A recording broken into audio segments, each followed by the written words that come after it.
even buy these things for you. You know what? I'm going to Africa, so why are you taking my stuff? Why on the 8th are you taking my hard-earned money? I was staying in your country, but what did you do?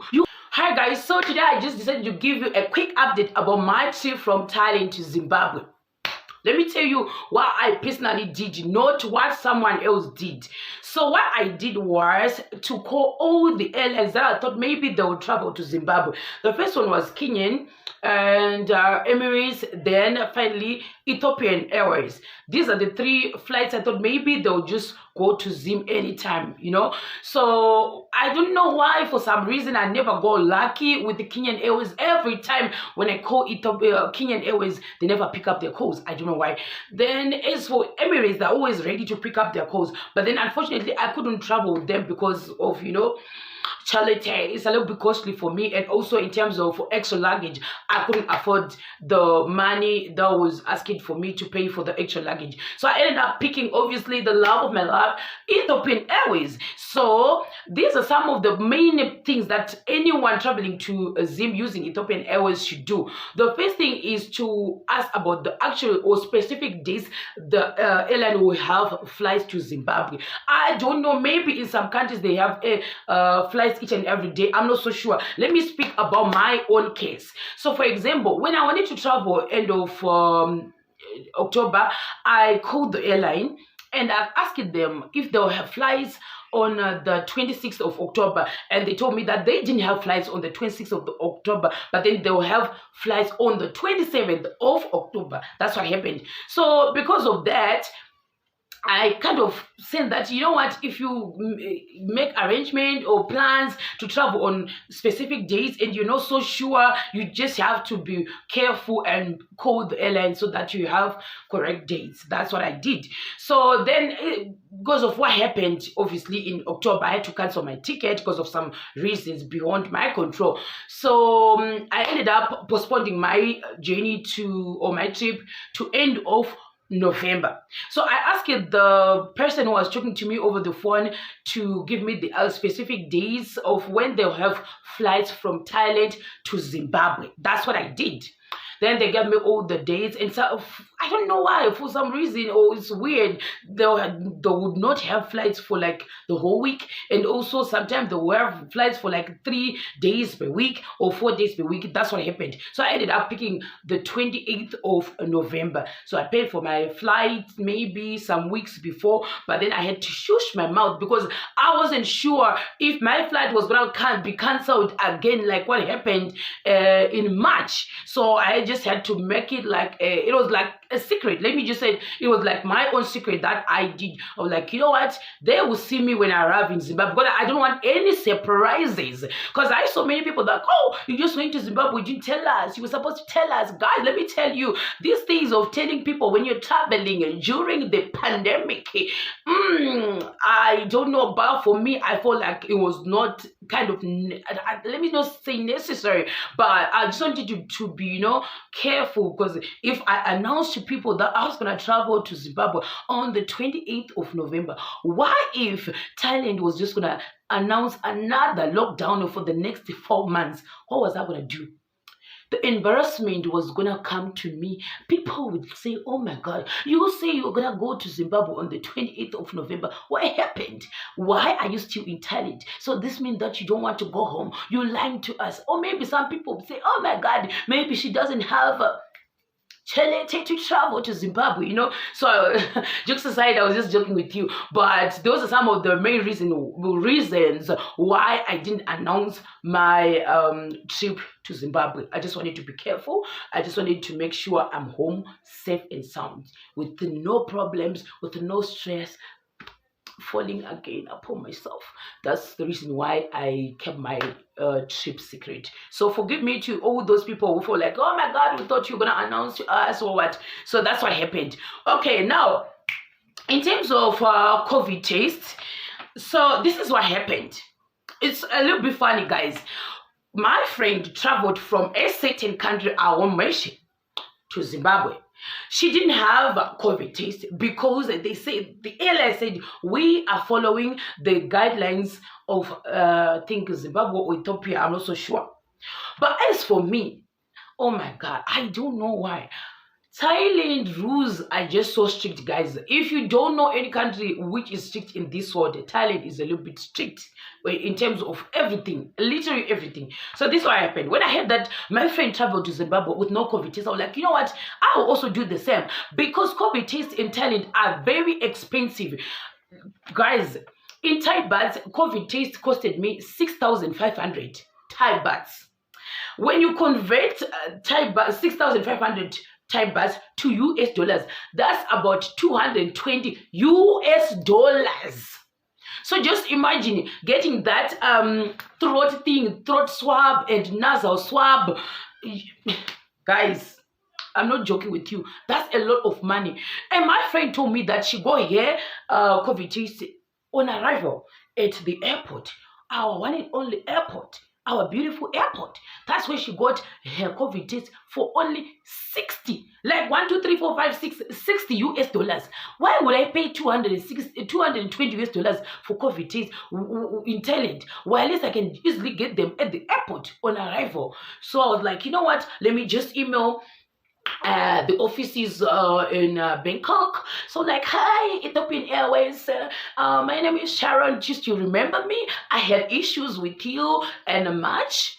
I'm just joking, I didn't write that, but I just said hi guys. So you know, as usual, I just want my trip to be, you know, perfect, superb, with no issues. So I just wanted to know if I can just travel with no COVID test and I can do them on arrival. Then they said, you know what, let's send you the you know, I don't know what they call it. They sent me something like a document, yeah, a PDF with all the guidelines of my trip to Zimbabwe, and also especially the guidelines of your destination or destination country, something like that. So obviously I'm a Zimbabwean, so definitely I was like, oh yeah, my country, my love. So let me just see what they wrote for us. I saw that they wrote that I can just travel with no COVID test and I can do them on arrival. So I'm like, oh my God, that's so good to me, because I can save a little bit, you know. So if you subtract 220 US dollars, subtract 60 US dollars, that God, I was gonna save a fortune. But Thailand didn't want me to save. They just wanted me to leave them my money. So they were like, you know what, let's confirm. I emailed them back. They didn't respond to me. So I was like, oh, let me just give them about 2 days. Maybe they're still enjoying their somtam. Maybe they're still enjoying the fried rice. After some days, they will decide to open my email and respond to me. I'm like, okay, but they didn't do that. They didn't do that. Let me tell you guys, this is the thing with me. If I'm gonna travel, or if I want to do something that's gonna cost me a lot of money, I have to make sure that I'm always in touch with the company or the people responsible with my trip or responsible with whatever that belongs to me. That's what I do. So I was always emailing them like 2 weeks before, 1 week before. So this like now 1 week before, they didn't respond to my email about my COVID test before I travel, you know. So I decided to call them, you know, as Zimbabwean. I was like, you know what, let me call you. I called them like 4 or 5 times per week, guys, or in 3 days I would call them like, hey, can you just tell me what is the final decision about my trip to Zimbabwe? Am I supposed to travel with COVID test or not? So they were like, you know what, I will get back to you. They didn't get back to me. So after, like, this was now 3 days before my departure, I was like, no, you guys are not, you joking with me. You are literally joking with me. How do you want me to travel my smooth and sound journey to Zimbabwe with no COVID test, with no response to my email or my calls? Just give me an answer today before, you know, I come to you. Oh my God. So now they told me that, you know what, let's just call the headquarters. I'm not so sure if they were talking to the headquarters or they were talking to their boss. I don't know about that, or I was just talking to the agents. So later on they told me that, Sharon, let us tell you the truth. You will definitely not board the flight if you don't have COVID test. Either you get the COVID test or you miss your flight. That's what they told me. This is Thailand. So I was like, you know what? Let me just sacrifice my 220 US dollars for this trip. I want to go home. I've been wanting to go home since March. Who am I to deny with my 220 US dollars? Who am I to be so stingy with this test? Who knows? It's for my own good cause. at the end of the day, I would travel, knowing that I don't have COVID. That's what happened. So I went to the hospital. Oh my God, before I tell you about the hospital, so everyone knows that I was staying in the city called Mukdahan City, which is actually 10 hours from Bangkok. So I was supposed to have two options: travel to Bangkok, sleep over, then do COVID test in Bangkok, then go to the airport. So this was my first option. Or take COVID test in Mukdahan City, then travel straight to the airport. So if I did that, this means that my whole journey was supposed to be 27 hours. That's what happened. So I went with option B of taking my COVID test on the 27th and on the 26th of November. Got them on the same day. Travel from Mukdahan City on the 27th to the airport. Took my flight early in the morning because my flight was supposed to leave at 1 a.m. on the 28th of November and arrive in Zimbabwe on the same day around 4 to 5 p.m. That's what happened. I did this because I wanted to save money. I didn't have enough money because, number one, I had done COVID tests, they were costly. Number two, I had bought my, ticket. At that time, it was a little bit costly. To me, it was a little bit costly. Remember, no one is taking care of me. Like, I don't ask money from my parents. I don't do that. I'm taking care of myself. That's what I do. Then the other thing is about my excess luggage. Definitely, I got 46 kgs. That's 3 kgs from Ethiopian Airways. Then I had 3 other excess luggage. That's 23 times 3 times 3, 6, 3 times 66 kgs extra. So I was supposed to pay for those extra kgs. So in total, I paid about 700 something US dollars for my excess luggage. So my excess luggage costed me more than 700 US dollars. My ticket costed me more than 700 US dollars. That's what happened. I don't remember the exact amount, but in total, I think I paid more than 1,000 something, 1,500 US dollars for my whole trip. I'm just talking about my trip from Bangkok to Thailand. I'm not talking about my trip from Mukdahan City to Bangkok, guys. This is not the package. So from Mukdahan City, obviously, to Bangkok, I paid something else as well. So that's what happened. But then on the day of my COVID test, I went to the hospital. I actually first called the international hospital because they were not doing the COVID test at the public hospital. So we had Mukdahan Public or Government Hospital.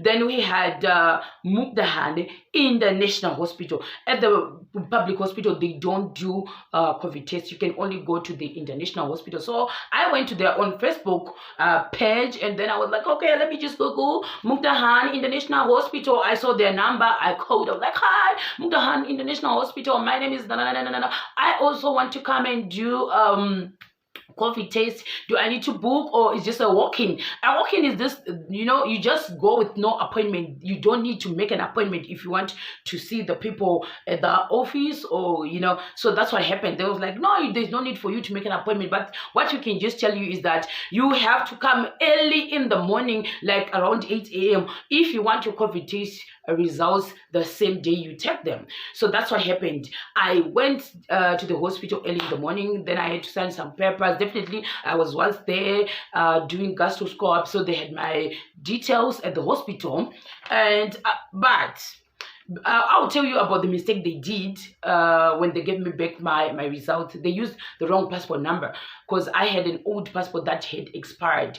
So like I told you before, I was once at the hospital doing the gastroscope. So they used my old passport number and put the old passport number on my COVID test result instead of using the new passport number. That's the only mistake they did. But then I'll just tell you about the experience I had at the hospital, guys.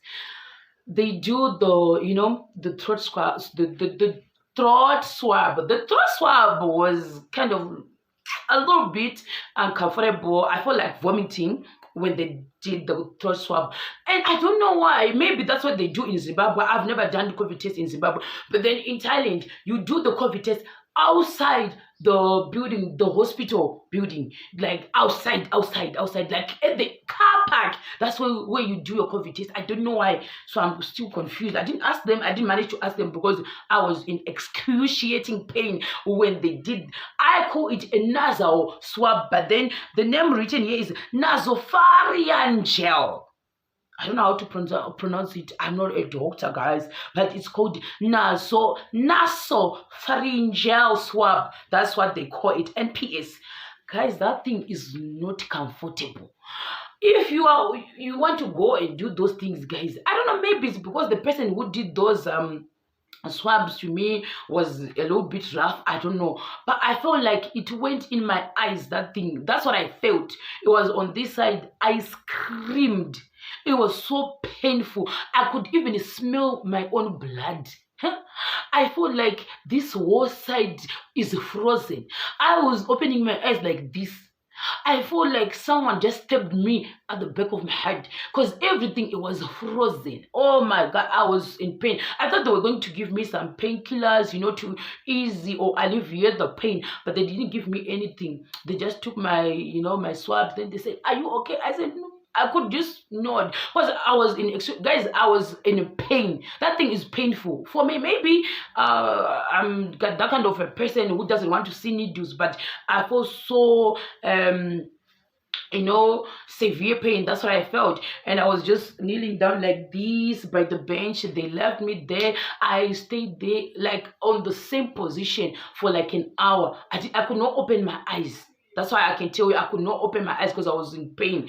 So after like an hour, I could open my eye. I could feel like, okay, now the numbness is gone. Whatever I was feeling was now disappearing, slowly but sure. Then after that, I had to go to another hospital, the government hospital, because I wanted to.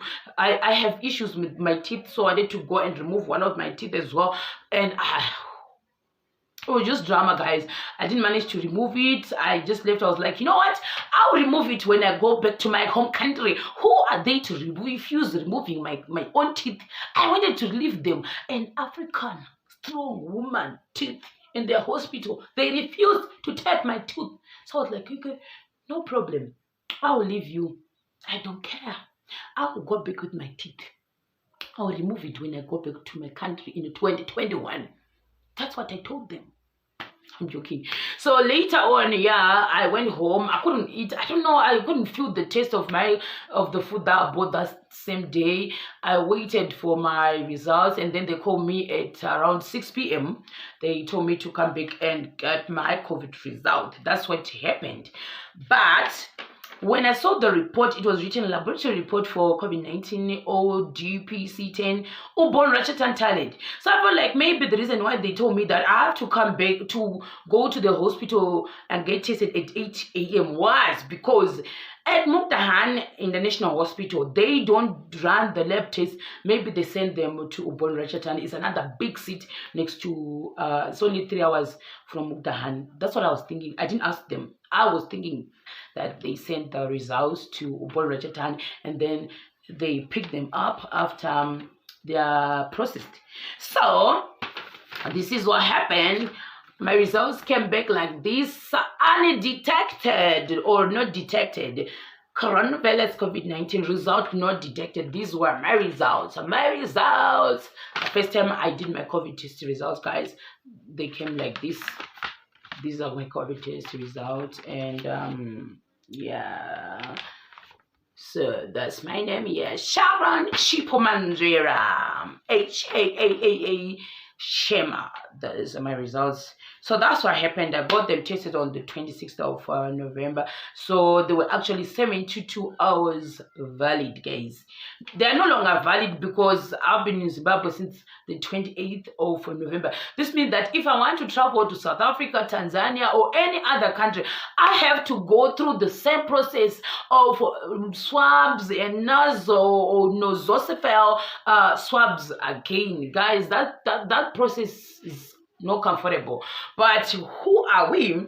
We want Izinto, if you want to travel well, to go through the process. That's all I can say. So that's what happened with my COVID test results, with my trip. When I arrived at the airport, You know what happened? The first thing they asked everyone in the queue, where is your COVID test results? That's what they did. They didn't even ask us for this ticket. You know, this is Ethiopian Airways ticket. This is it. But you know, guys, you know what, guys? You can easily buy your ticket online. I got this from the airport. You know, so yeah, at the check-in bit. So that's what happened. So maybe in the next video or after 2 days, I will tell you about the drama that happened at the airport, guys.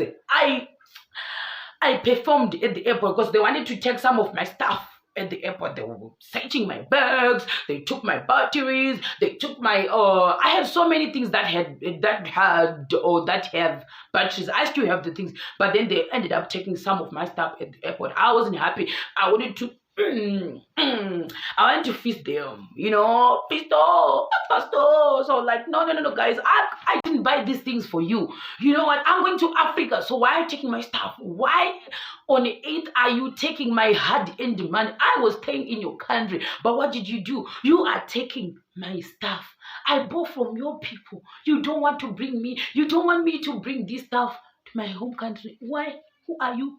I will tell you about what happened in my next video, about the battery issue they took from me. And I was like, no, I'm gonna live here with without my stuff. And then the other drama that happened at the airport, I ended up recording a video at the airport because I was just so bored. I ended up getting lost at the airport because there was literally no one at the airport. Like, I mean, like, if I say no one, I mean, like, obviously passengers or people traveling, you know, like it used to be in the past. I was like, where is everyone? There were no people at the airport. It was empty. I will show you the pictures because I was taking the pictures. So I have the evidence. Because I don't want anyone who say, oh no, you're lying. Where is the evidence? You are lying to us. Oh my God. So I took the pictures.